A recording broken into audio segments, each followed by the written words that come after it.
BRS విస్తృత స్థాయి సమావేశం కొనసాగుతోంది. పార్టీ బలోపేతం, భవిష్యత్ కార్యాచరణపై కేసీఆర్ దిశానిర్దేశం చేస్తున్నారు. కాగా కేసీఆర్ తెలంగాణ భవన్ కు చేరుకున్న సమయంలో కార్యకర్తల మధ్య తోపులాట జరిగింది. సీఎం అంటూ కార్యకర్తలు నినాదాలు చేయడంతో కేసీఆర్ అసహనం వ్యక్తం చేశారు.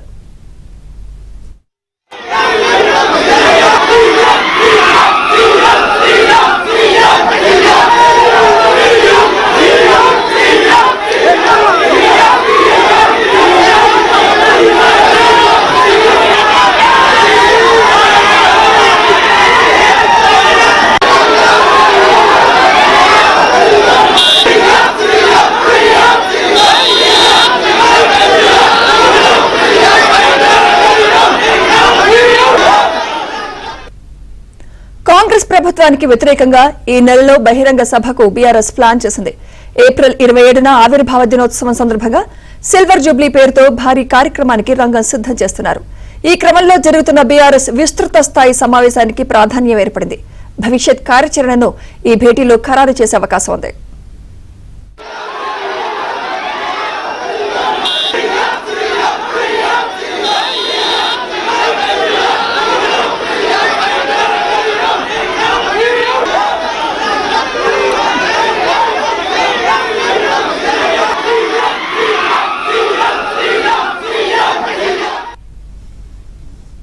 బీఆర్ఎస్ విస్తృత స్థాయి సమావేశానికి సంబంధించి మరింత సమాచారం మా ప్రతినిధి నరేష్ ఇస్తారు. నరేష్,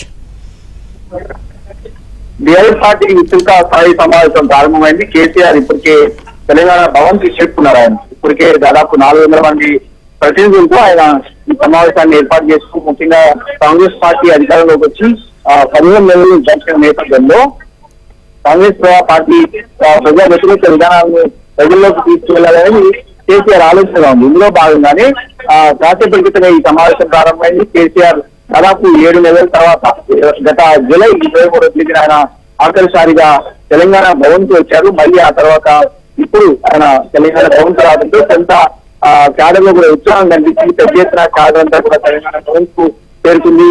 కేసీఆర్ కు వెల్కమ్ చేశారు. అదేవిధంగా కేసీఆర్ వచ్చే క్రమంలో కొంత స్వల్ప తోపులాట కూడా ఆయన్ని చూసి ఆయనతో అభివాదం చేయడానికి కార్యకర్తలు కావచ్చు, నాయకులు కావచ్చు పెద్ద ఎత్తున పోటీ పడడంతో కొంత క్రౌడ్ పెద్ద ఎత్తున నిలబడటం, అదేవిధంగా కొంత ఆయన వాహనాన్ని కూడా ముందుకు వెళ్లే పరిస్థితి లేని పరిస్థితి. ఈ నేపథ్యంలో కేసీఆర్ కొంత క్యాడర్ను సముదాయించి లోపలికి వెళ్లారు. ఏదేమైనప్పటికీ కూడా ఈ సమావేశం కొంత రాజకీయంగా చాలా ఇంపార్టెంట్, ప్రాధాన్యతను కూడా సంతరించుకుందిగా చెప్పవచ్చు. ఎందుకంటే దాదాపుగా 15 నెలల తర్వాత కేసీఆర్ బయటకు వచ్చారు. ఈరోజు ఏం మాట్లాడబోతున్నారు అనేది కూడా కొంత ఆసక్తిగా మారింది రాజకీయంగా. ఇప్పటికే కాంగ్రెస్ ప్రభుత్వం ఏర్పడిన తర్వాత అడపదడప కేసీఆర్ పార్టీ నాయకులతో ఫామ్ హౌస్ లో సమావేశాలను ఏర్పాటు చేసుకోవడం మినహాయిస్తే ఎక్కడ కూడా బయటకు వచ్చి ఆయన బహిరంగ వేదికల మీద కావచ్చు, ప్రెస్ మీట్స్ కావచ్చు అలాంటివి నిర్వహించిన దాఖలాలు లేవు.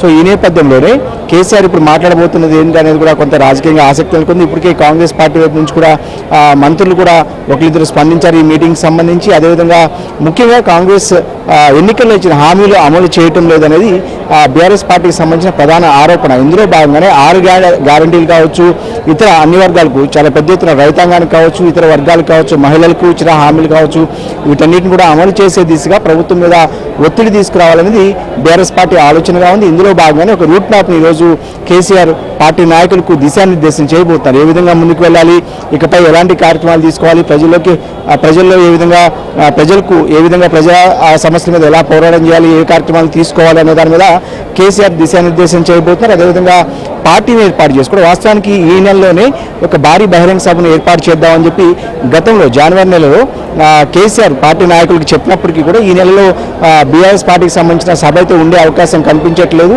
ఎందుకంటే ఎమ్మెల్సీ ఎన్నికలు కావచ్చు, ఇతరత్ర దాదాపు 3 ఎమ్మెల్సీ ఎన్నికలు జరుగుతున్న నేపథ్యంలో ఎమ్మెల్సీ కోడ్ కూడా అమల్లో ఉంది కాబట్టి ఈ నెలలో బహిరంగ సభ సాధ్యమయ్యే పరిస్థితి లేదు. కాబట్టి ఖచ్చితంగా ఏప్రిల్ 27వ తేదీన పార్టీని ఏర్పాటు చేసి టీఆర్ఎస్ పార్టీని ఏర్పాటు చేసి 24 నుంచి 25వ ఏడాదిలోకి వెళ్తున్న నేపథ్యంలో ఒక భారీ బహిరంగ సభ సిల్వర్ జూబ్లీ పేరుతో ఒక సభను కూడా ఏర్పాటు చేయాలని చెప్పి ఇప్పటికే సూత్రప్రాయంగా ఒక అంగీకారానికి ఒక నిర్ణయానికి అయితే వచ్చినట్టు తెలుస్తుంది. ఈ అంశం మీద కూడా క్యాడర్కు కేసీఆర్ దిశానిర్దేశం చేయబోతుంది. ఇక అన్నిటికీ మించి స్థానిక సంస్థల ఎన్నికలు ఎన్నికలు తరుముకొస్తున్నాయి. అదేవిధంగా ఈ ఏడాది ఆఖరిలోనే జిహెచ్ఎంసీకి ఎన్నికలు జరగబోతున్నాయి. సో వీటన్నిటి మీద కూడా క్యాడర్ను సిద్ధం చేయాల్సి ఉంటుంది. వాస్తవానికి 10 ఏళ్లు బీఆర్ఎస్ పార్టీ అధికారంలో ఉన్నప్పటికీ కూడా పార్టీ స్ట్రెంత్ మీద, పార్టీ బలోపేతం మీద పెద్దగా కేసీఆర్ దృష్టి సారించలేదు. ఎప్పుడు కూడా 14 ఏళ్ళు ఉద్యమ పార్టీగా, ఆ తర్వాత 10 ఏళ్ళు అధికార పార్టీగా ఉన్నప్పటికీ కూడా తెలుగుదేశం పార్టీ మాదిరిగా, లేకపోతే తమిళనాడులో డిఎంకే పార్టీ మాదిరిగా ఎక్కడా కూడా సంస్థాగత నిర్మాణం బీఆర్ఎస్కు లేదు అనేది ఒక విమర్శ ఉంది. అది వాస్తవం కూడాను. సో ఈ నేపథ్యంలోనే కేవలం కేసీఆర్ ఫోటోతోనే ముందుకు వెళ్తున్న నేపథ్యంలో కొత్త కమిటీలు వేసుకోవడం కావచ్చు, అదైతే అధ్యక్షుడు కూడా ఈ వచ్చే అక్టోబర్ నెలలో, రానున్న అక్టోబర్ నెలలో అధ్యక్షుడికి పదవీ కాలం కూడా ముగుస్తున్న నేపథ్యంలో కొత్త అధ్యక్షుడు తిరిగి ఎన్నుకోవాల్సి ఉంది. అది అంటే నామమాత్రంగా ఎన్నిక జరిగినప్పుడు కూడా కేసీఆర్ని మళ్ళీ సహజంగానే ఎన్నుకుంటారు కాబట్టి కొత్త అధ్యక్షుడు ఎన్నిక, అదేవిధంగా జిల్లా అధ్యక్షులు కావచ్చు, మండల కమిటీలు కావచ్చు, గ్రామ కమిటీలు, అంటే రాష్ట్ర స్థాయి నుంచి గ్రామ స్థాయి వరకు కూడా పార్టీకి కమిటీలు వేయాల్సి ఉంటుంది. ఇప్పటికే చాలామంది నాయకులు, పాత నాయకులు కావచ్చు, తర్వాత బీఆర్ఎస్ పార్టీలో చేరిన వాళ్ళు కావచ్చు, పార్టీ పదవులు లేక చాలామంది ఇబ్బంది పడుతున్నారు. ఉన్నవాళ్ళు మాత్రం పార్టీకి సరిగా పని చేయడం లేదు, పూర్తి స్థాయి అనేది ఒక ఆరోపణ ఉంది.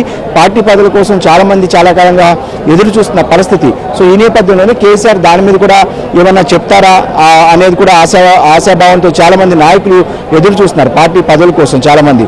సో దాని మీద కూడా ఖచ్చితంగా ఈరోజు ఆయన మాట్లాడే అవకాశం కనిపిస్తుంది. ఎందుకంటే స్ట్రెంత్ అంటే సంస్థాగత నిర్మాణం లేకపోతే భవిష్యత్తులో పార్టీని నిలబెట్టుకోవడం కష్టం అనేది కూడా కేసీఆర్ గ్రహించినట్టు తెలుస్తుంది. అందులో భాగంగానే తెలుగుదేశం కావచ్చు, డిఎంకే లాంటి పార్టీ విధానం, అదేవిధంగా సంస్థాగత నిర్మాణం మీద కూడా ఒక హోంవర్క్ కూడా ఇప్పటికే కేసీఆర్ చేసినట్టు తెలుస్తుంది. ఒక బృందాన్ని ఈ మధ్య కాలంలో తమిళనాడుకు పంపించి అక్కడ డిఎంకే పార్టీ స్ట్రెంత్ అంటే ఎట్లా సంస్థాగత నిర్మాణం ఏ విధంగా చేసుకున్నారు, ఏ విధంగా అన్ని అంటే దశాబ్దాలు గడుస్తున్నా కూడా ఎందుకు అంత బలంగా ఉంది ఆ ప్రాంతంలో, తమిళనాడు ప్రాంతంలో కూడా ఒక హోంవర్క్ కూడా కేసీఆర్ చేసినట్టు తెలుస్తుంది. కేసీఆర్ సహజంగానే తెలుగుదేశంలో పుట్టి నాయకుడికి ఎదిగారు కాబట్టి తెలుగుదేశం పార్టీ నిర్మాణం గురించి కూడా ఆయన అప్పుడప్పుడు పార్టీ నాయకులకు చెప్తూ ఉంటారు. సో ఆ విధంగా పార్టీని బలోపేతం చేయాలనేది కేసీఆర్ ఆలోచనగా కనిపిస్తుంది. ఇందులో భాగంగానే అటు పార్టీని బలోపేతం చేయడం ఒక ఎత్తు అయితే, కాంగ్రెస్ ప్రభుత్వం మీద ప్రజల పక్షాన ప్రభుత్వం మీద పోరాడటం రెండోది. సో వీటన్నిటి మీద ఈరోజు ఒక దిశానిర్దేశం అయితే క్యాడర్ చేయబోతున్నారు. ఇంకొక విషయాన్ని కూడా ఖచ్చితంగా మాట్లాడాల్సి ఉంటుంది. కేసీఆర్కు ప్రతిపక్ష నాయకుడు హోదా ఇచ్చినప్పటికీ కూడా ఆయన ఎక్కడ కూడా బయటకు వచ్చి మాట్లాడలేదు. ఈ అంశాన్ని ముఖ్యమంత్రి రేవంత్ రెడ్డి కావచ్చు, కాంగ్రెస్ ప్రభుత్వం ఏదైతే ప్రభుత్వంలో ఉన్న కాంగ్రెస్ పార్టీ కావచ్చు అనేక సార్లు చెప్తూ వస్తుంది.